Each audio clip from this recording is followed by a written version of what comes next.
Welcome back to How to Be a Poser.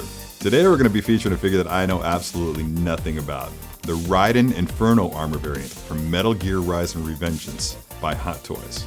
I'm really looking forward to seeing what I can do with this, so let's get started.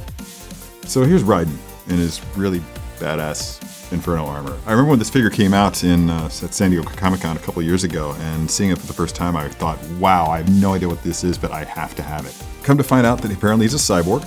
He can do this really awesome thing where he puts his katana into his foot, and he does these wicked moves with his foot. It comes with this special foot that you replace the other one with. It's all extended and everything. It has a nice little keyhole in it. First thing, of course, we're going to need to do is take out this foot.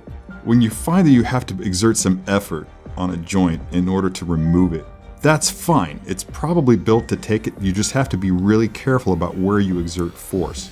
Looking at Raiden here, this thing is a red flag. It's on there, it seems pretty sturdy, but I don't really want to put a whole lot of pressure on that because I'm afraid it's going to pop off. So what I'm going to do is rotate him around, get a nice firm grip on this solid piece, grasp that between my fingers to give myself some leverage, and then just pull, and off it comes. And then putting the other foot back in. One of the things you should focus on when doing a non-traditional pose such as this kind of thing is you have to think ahead and establish in your mind what the points of balance are going to be. So in this case, you know that Raiden's foot is going to be in the air.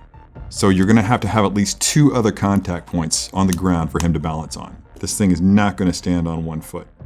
And you wouldn't want it to anyway, because let's face it, that just doesn't look cool. So what I'm thinking we can do here is sort of bend this guy. I can get this leg completely flat to the ground because this foot extends all the way out, and that's good to know. So that's going to help us out right there. And then in goes the katana. This thing will get quite a bit of lift when you slide this armor piece out. It actually says that in the instructions. So yeah, that's one argument for reading instructions, I guess. We're going to use this hand as a support down here, and this hand as a sort of counterbalance. If you try to do this, just keep in mind while you're doing it that no good pose is ever going to be easy. If it was easy, then everybody's figure would look like that. Looks like I've got my balance. So he's going to be sliding on this knee, supporting himself with this hand.